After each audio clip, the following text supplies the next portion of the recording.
Hello, hello. Welcome once again to another edition of Quoth Raven. It's Sprout Raven. I'm your host, Sprout Raven. I apologize for the mistake of about 5-10 minutes ago.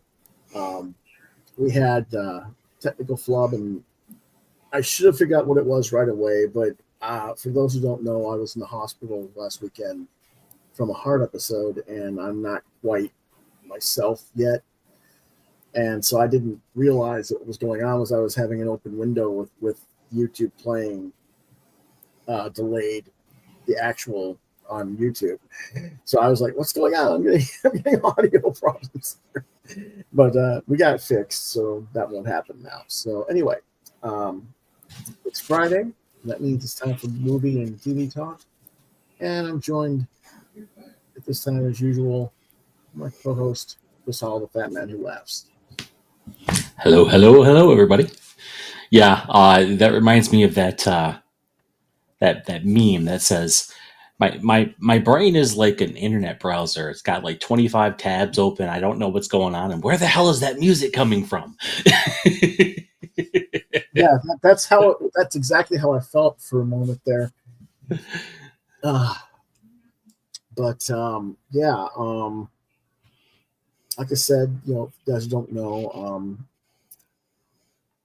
Sunday I had some chest pains across the chest over here into my left armpit, and my arm went numb, so we went to the hospital. They ran every test they could think of and couldn't find anything wrong with me, supposedly. That doesn't mean something didn't happen, though. Right. They assume something did, and so I'm wearing a heart monitor. I know you guys can't see it. It's just this little thingy here under my shirt. I'm not going to lift my shirt so you guys can see it. It's not that important. Not that kind of show. Right. But yeah, I have to wear that for the next month. And it's, I'm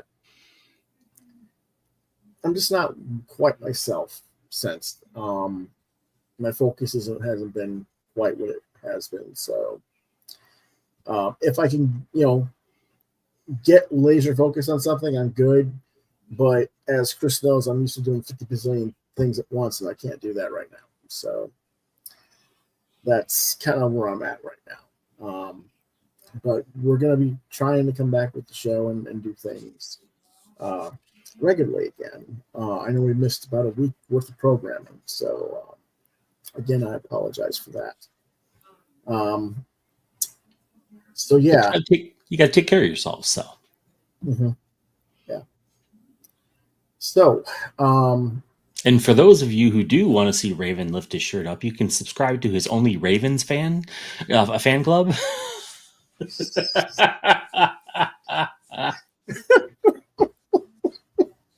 It's only $5.99 a month. I might have to do that to pay for these damn medical bills. Only Ravens.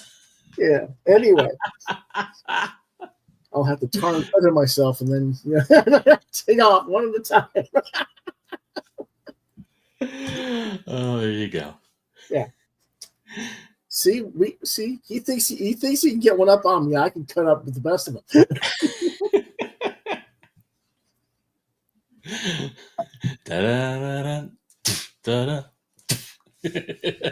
Anyway, this week we're talking about FRAZETTA painting with fire. So let's go ahead and let's get with it.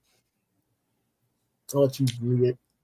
Okay, this is FRAZETTA Painting with Fire from 2003, directed by Lance Laspina, produced by Lance Laspina, executive producer Jeremy J. DiFiore, producer Jamie Bresner, associate producer, and Kevin Russell, co-producer.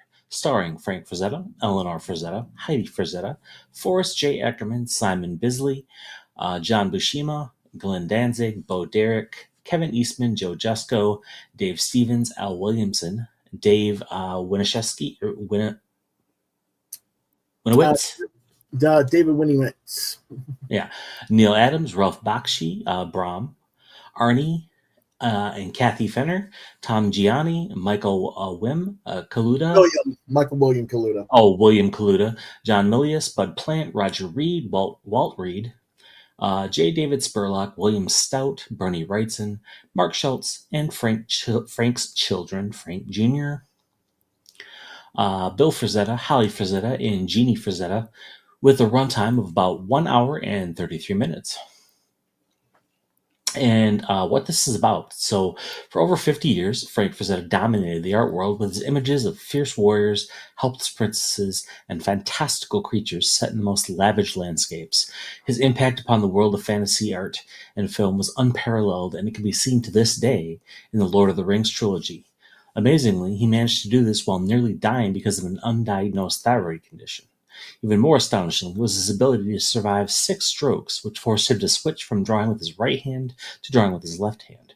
The film documents the life and work of this legendary fantasy artist while exploring the universal theme of inspiration. So this documentary, very very in depth and thorough.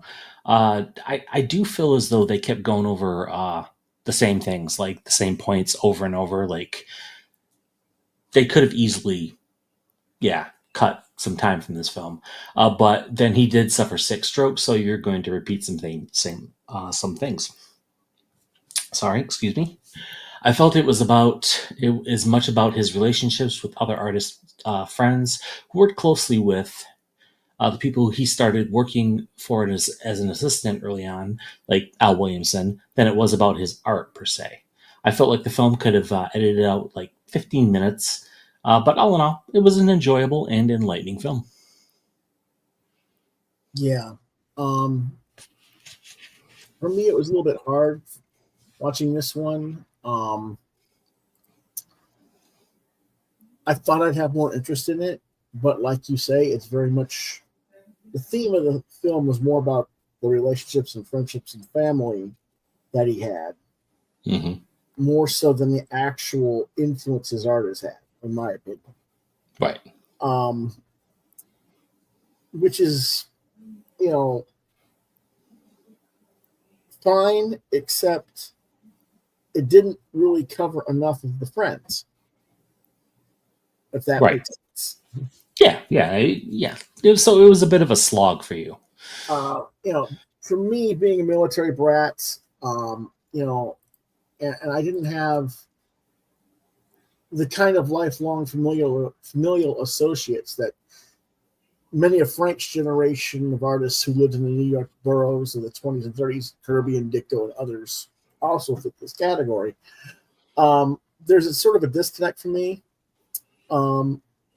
I was having a harder time relating to the film. I don't have an huge extended family or hometown lifelong friends.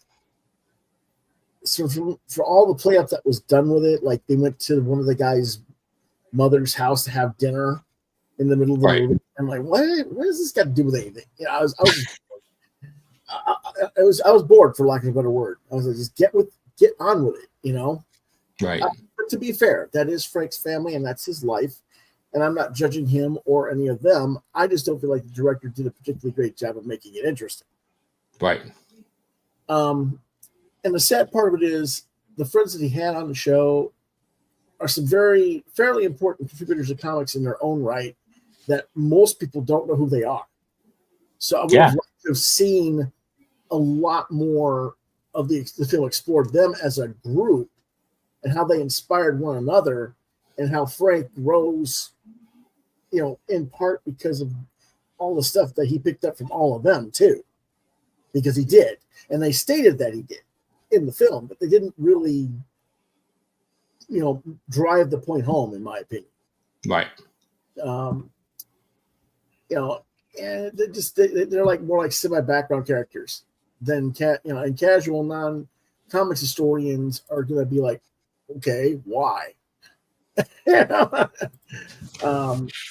Just overlook them as friends of Frank's because they don't have that they don't know the historical perspective. And I just didn't feel like the film treated them particularly fair or for Frank himself in that regard. It's an okay movie, but I would be lying if I said I wasn't a little bit disappointed. I can agree with that. Yeah, it was very much more about, Uh, and Frank's friends going, yeah, me and Frank, when we were 10, we used to play baseball over there, and he could hit the baseball over the school, and more so than his art. And it's like, who freaking cares? Yeah. He was 6'1" at 10 years old or something. Yeah, I'm like, oh, what? Yeah. I was not into it. I had a hard time watching it. And I'm kind of wondering, given what happened to me this past weekend, because I watched it just right before all this happened, I was having that kind of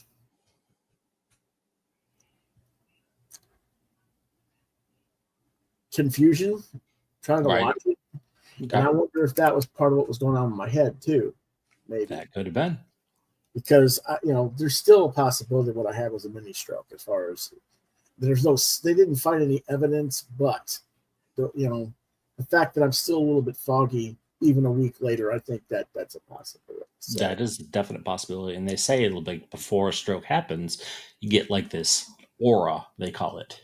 mhm, That happens, this confusion, so that mhm. very much tracks with what you went through. So Yeah, so I don't know, but they didn't find any signs of any of that in the testing. So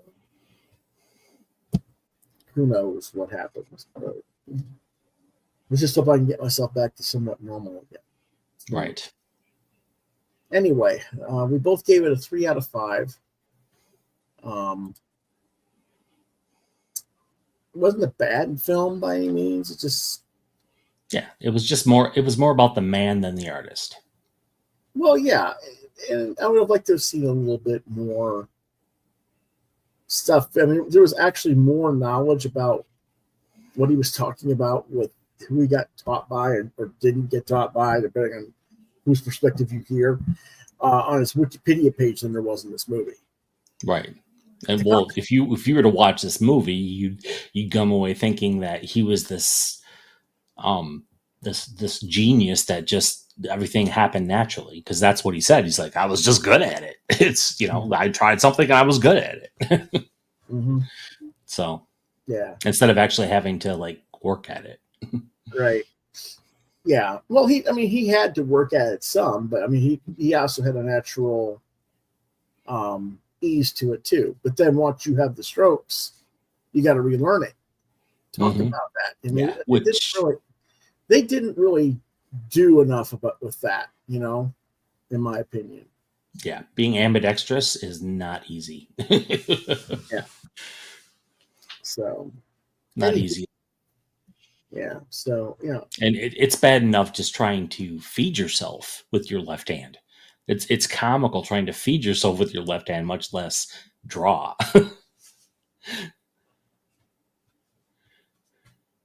well, I'm semi-ambidextrous, so Well, so it's a little different for you.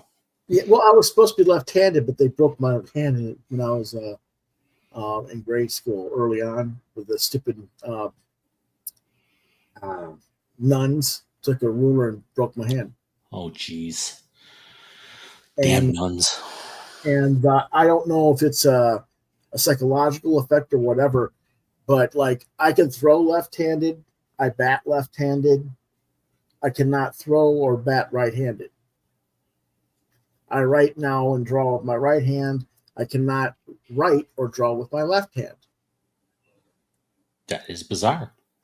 But I can eat with either hand. So that's what it's very, as I say, I'm semi-ambidextrous. That makes sense. So, yeah, it's really weird, but we'll see what goes on. Anyway, that's pretty much all we got for tonight. Unfortunately, it's kind of a short episode. Next week, some people were asking me, how come I never talk about videos on YouTube? So I thought, okay, we'd watch a short documentary from the channel Strange Brain Parts, which is the rise and fall of Kamiko, the comic book company. And we might also approach a couple of other ones that are related to that one from Strange Brain Parts as well. So that'll be Looking next forward. week. And what do you got tomorrow for your show? Tomorrow it is a pre-recorded show, and I just haven't even had time to advertise it. But it is Michael Broom, and Michael Broom he started out as a caricaturist at different shows, and got into comics where I met him through Ivan Press doing Zombie. Mm-hmm. And he quickly moved on to doing storyboarding and character design and special effects and stuff like that. So Mm-hmm. very, very He's a guy. fascinating. He's a guy who does, yeah, like a lot of Halloween stuff. Yep. Horror comic type. Yep. Yeah, he does horror. He did the art for the new what's the horror show? I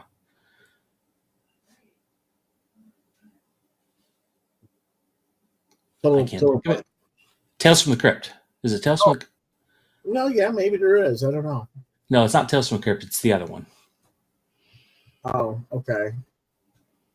I don't know. But yeah, so he did for the new series that was out. So yeah, he did all the art for that, and Not just for a really Wednesday, fascinating. What's that? not for Wednesday. No. It's one of those like Tales from the Crypt Okay.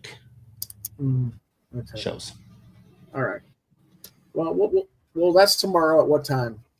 It is at 1 p.m. Eastern Standard Time on YouTube, on the Glass House YouTube channel. Okay. And then next week, I don't know yet what I'm doing. Both of us are like, I already had it, but he just got the Metal Hurlants, the brand new ones. And we're going to review those next week. I think we're going to review some other titles as well. It just depends on where my head's at as we go here. Right. I don't want to do a prolonged multiple hour show if my brain starts like going fuzzy halfway through. Right. And so we're just going to have to wait and see. I know next Monday I'm going to try to get back to doing the Dinosaur Sanctuary for the Monday manga. Monkey manga. Wait. Monkey manga. Monkey manga mania. Yeah, you can see this is affecting me. I'll get my head screwed on straight, but yeah, we'll do that. And then Tuesday, I don't know for sure. I feel bad for some people that I kind of failed them last week in a way, but they understood. I mean, they knew I couldn't do a show from the hospital bed too easily. Absolutely. Absolutely. So are we gonna try and get like JC back on? JD Calderon. JD, JD. Yeah, I don't know if we are or not, because I think the